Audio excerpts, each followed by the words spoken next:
یاسین والقرآن الحکیم، یاسین اور قسم ہے قرآن حکیم کی۔ یہ سورہ طٰہٰ اس سے پہلے جو آ چکی ہے اس کے بارے میں بھی گمان یہ کہ حضور کے ناموں میں سے ہے، اور یاسین کے بارے میں بھی کہ حضور کا نام ہے، واللہ اعلم۔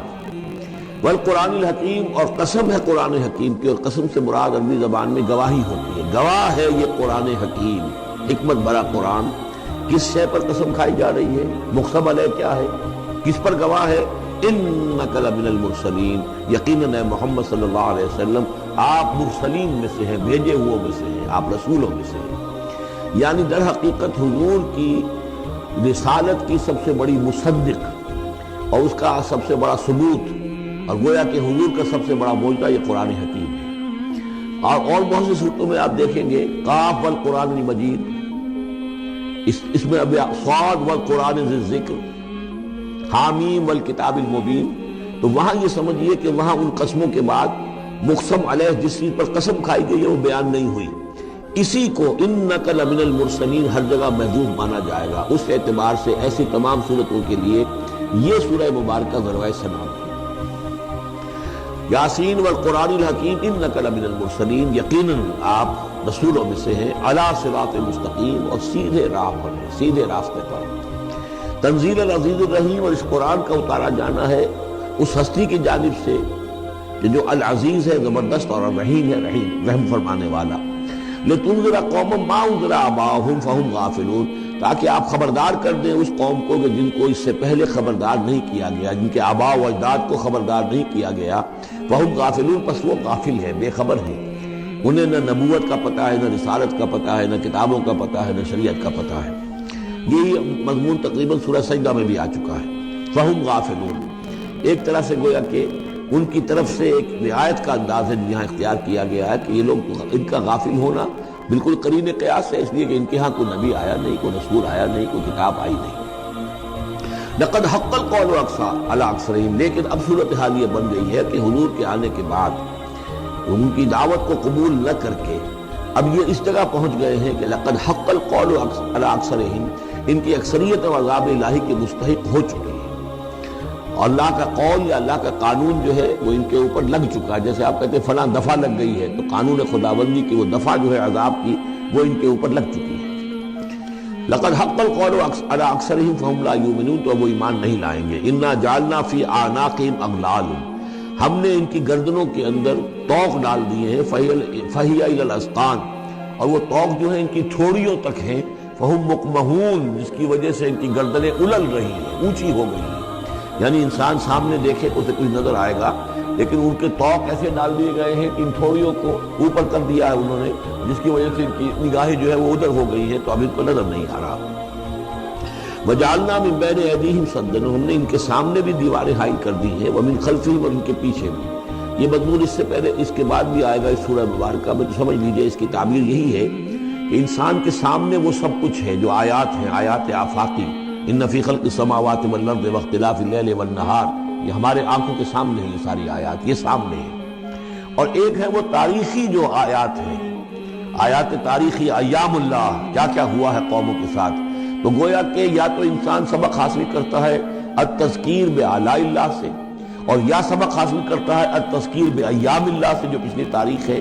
لیکن یہ وہ بدبخت ہیں کہ ان کی آنکھوں کے اوپر سامنے بھی ان کے جو ہے وہ دیوار حائل ہو چکی ہے کہ اس دنیا کے اندر جو نشانیاں اللہ کی ان کو نہیں دیکھ پا رہے، اور ان کے پیچھے بھی دیوار حائل ہو چکی ہے کہ ماضی کی تاریخ سے بھی یہ کوئی سبق حاصل نہیں کر پا رہے۔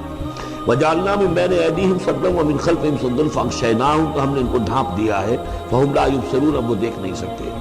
وسواء علیہم انذرتہم ام لم تنذرہم لا یؤمنون، یہ سورۃ البقرہ کی آیت جو ہے وہ جو کہ تو آ گئی ہے۔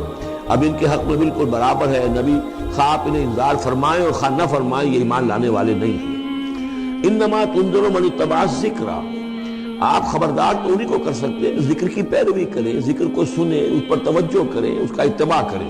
وخشی الرحمن بالغیب، اور غیب میں ہوتے ہوئے بھی رحمان کا ان کے اندر خوف ہو، خشیت ہو۔ فبشرہ بمغفرۃ من رب کریم، تو ایسے لوگوں کو آپ بشارت دے دیجئے مغفرت کی اور بہت بڑے اجر کی۔ انا نحن نحیی الموتیٰ ونکتب ما قدموا وآثارہم، یقیناً ہم ہی ہیں کہ جو زندہ کریں گے مردوں کو۔ انا نحن نحیی الموتیٰ ونکتب، اور ہم لکھ رہے ہیں ما قدموا، جو کچھ کہ انہوں نے آگے بھیجا، یعنی انسان مرنے سے پہلے اپنی زندگی میں جو اعمال بھیج رہا ہے، جو اس کے اعمال نامے میں درج ہو رہے ہیں، جو کریڈٹ اور ڈیبٹ ہو رہا ہے، وآثارہم، اور اپنے پیچھے جو وہ اثرات چھوڑ گئے ہیں۔ کسی نے کسی نیک کام کا آغاز کیا ہے، تو ظاہر بات ہے اس کے بعد اس کام کا تسلسل ہے، تو اس کام کا اجر و ثواب اس کے حساب میں لکھا جاتا رہے گا جب تک کہ وہ نیک کام دنیا میں جاری رہے گا۔ اسی طرح کسی نے کسی بے حیائی کے کام کا آغاز کیا ہے، کسی نے کوئی اور اسی طرح کی شرارت جو ہے وہ شروع کی ہے، تو جہاں تک یہ شرارت دنیا میں رہے گی، اس کے اثرات جہاں تک پہنچیں گے تو اس کے حساب میں جو ہے اس کا جرم جو ہے اس کے ہاں بھی لکھا جاتا رہے گا۔ تو نکتب ما قدموا وآثارہم، ہم لکھ رہے ہیں جو کچھ انہوں نے آگے بھیج دیا ہے وہ بھی، اور جو ان کے آثار ہیں جو یہ پیچھے چھوڑ کر آئیں گے اثرات اپنے اعمال کے، چاہے وہ اعمال بد ہیں یا نیک، ہم لکھ رہے ہیں۔ وَكُلَّ شَيْءٍ أَحْصَيْنَاهُ فِي إِمَامٍ مُبِينٍ، اور ہم نے ہر چیز کو احاطہ کیا ہوا ہے پوری طریقے سے ایک ایسی کتاب میں جو کھلی ہوئی کتاب ہے، امام مبین، وہی جو ام الکتاب بھی جسے کہا گیا ہے بار بار، یہ اللہ تعالیٰ کا علم قریب ہے۔ وَاضْرِبْ لَهُم مَثَلًا أَصْحَابَ الْقَرْيَةِ، اور ان کے سامنے مثال ایک بیان کیجئے ایک بستی والوں کی، اِذْ جَاءَ الْمُرْسَلُونَ، جبکہ ان کے پاس رسول آئے، اِذْ أَرْسَلْنَا إِلَيْهِمُ اثْنَيْنِ، جبکہ ہم نے پہلے بھیجے ان کی طرف 2 رسول۔ اب اس کے بارے میں بہت سی آراء ہیں۔ ایک عام خیال یہ ہے کہ اصل میں یہاں رسول سے مراد اللہ کے نبی نہیں، اللہ کے رسول نہیں، بلکہ کسی اللہ کے رسول ہیں، یعنی یہ کہ اللہ تعالیٰ نے کسی رسول کو بھیجا، اس رسول نے پھر اپنے شاگردوں کو، اپنے حواریین کو، زیادہ خیال حضرت مسیح کے حواریین کے بارے میں ہے کہ انہوں نے جب جا کر ان میں سے 2 حضرات نے انطاکیہ میں تبلیغ کی تھی، اینٹیوک، انطاکیہ جو شہر ہے، جو کہ یوں سمجھیے کہ شام اور ترکی کے تقریباً سرحد پر ہے، تو انطاکیہ میں جو معاملہ ہوا، یہ ماجرا ہوا، یہ خیال ہے، لیکن یہ بھی ہو سکتا ہے کہ اللہ ہی کے براہ راست نبی ہوں، اس لیے کہ رسول کے رسول یہ لفظ جو ہے بعض احادیث میں آئے ہیں۔ حضور نے جب مدینہ تشریف لائے تھے آپ صلح حدیبیہ کے بعد، تو وہاں چونکہ آپ نے بیعت کی تھی مسلمانوں سے، بیعت جو صحابہ کرام نے کی تھی بیعت رضوان، تو مدینے آ کر پھر آپ نے خواتین سے بھی بیعت لی۔ اس کے لیے حضرت عمر کو بھیجا کہ جاؤ تم میری طرف سے، میری جانب سے تم بیعت لے لو۔ تو وہ جب گئے ہیں خواتین کے مجمع میں تو انہوں نے جو الفاظ کہا وہ یہ کہ انا رسول اللہ، میں اللہ کے رسول کا رسول ہوں۔ اللہ نے رسول کو بھیجا محمد کو صلی اللہ علیہ وسلم، اور محمد نے بھیجا ہے مجھے آپ کے پاس۔ اسی طریقے سے حضرت سعد بن ابی وقاص کا جو قول تھا، جو ایرانیوں سے انہوں نے کہا تھا، انا قد ارسلنا، ہم بھیجے گئے ہیں، اللہ نے بھیجا اپنے رسول کو محمد کو، اور انہوں نے بھیجا ہے ہمیں۔ تو یہ امکان تو موجود ہے لیکن یقین سے ہم نہیں کہہ سکتے۔ بہرحال ان کے پاس پہلے کوئی 2 رسول بھی ہو سکتے ہیں، جیسے کہ حضرت موسیٰ کے ساتھ حضرت ہارون بھی تھے۔ فَكَذَّبُوهُمَا، تو انہوں نے دونوں کو جھٹلا دیا۔ فَعَزَّزْنَا بِثَالِثٍ، تو ہم نے ان 2 کو مزید قوت دی ایک تیسرے سے، ایک تیسرا اور رسول بنا کر ہم نے بھیج دیا۔ فَقَالُوا إِنَّا إِلَيْكُم مُرْسَلُونَ، انہوں نے کہا ان لوگوں سے، اس بستی والوں سے کہ ہم تمہاری طرف بھیجے گئے ہیں اللہ کی طرف سے۔ قَالُوا مَا أَنْتُمْ إِلَّا بَشَرٌ مِثْلُنَا، انہوں نے کہا کہ تم نہیں ہو مگر ہم جیسے انسان۔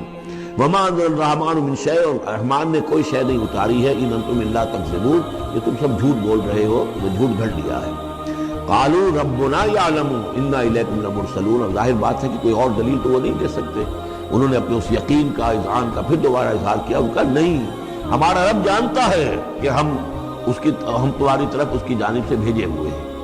وما علینا الا البلاغ المبین، ساتھ ہی یہ بھی جان لو کہ ہماری کوئی اور ذمہ داری نہیں ہے سوائے اس کے کہ اللہ کا پیغام تم تک صاف صاف پہنچا دیں۔ قالوا انا تطیرنا بکم، کہ ہمیں تو آپ کی نحوست سے کچھ اندیشہ ہے کہ آپ لوگ جو ہے آپ کی وجہ سے ہم پر کوئی نحوست نہ آ جائے، کوئی اللہ کی پکڑ نہ آ جائے۔ انا تطیرنا بکم لئن لم تنتہوا، اگر تم لوگ باز نہ آئے جو بھی تم دعوت دے رہے ہو، لنرجمنکم، تو ہم تمہیں سنسار کر دیں گے، ولیمسنکم منا عذاب علیم، اور یا یہ کہ کوئی اور عذاب علیم تمہیں پہنچے گا ہماری جانب سے۔ قالوا طائرکم معکم، کہا تمہاری نحوست تو تمہارے اپنے ساتھ ہے۔ ان ذکرتم، تم یہ بات کہہ رہے ہو کہ تمہیں ہم نصیحت کر رہے ہیں، تمہیں نصیحت کی گئی ہے، یاد دہانی کرائی جا رہی ہے، تمہاری اپنے قلوب کے اندر یہ حقائق موجود ہیں، ذرا تم کبھی دیکھو۔ وفی انفسکم افلا تبصرون، ہم تو صرف یاد دہانی کرانے کے لیے آئے ہیں۔ ان ذکرتم بل انتم قوم مسرفون، لیکن یہ کہ تم لوگ جو ہو بہت ہی حد سے بڑھ جانے والے ہو۔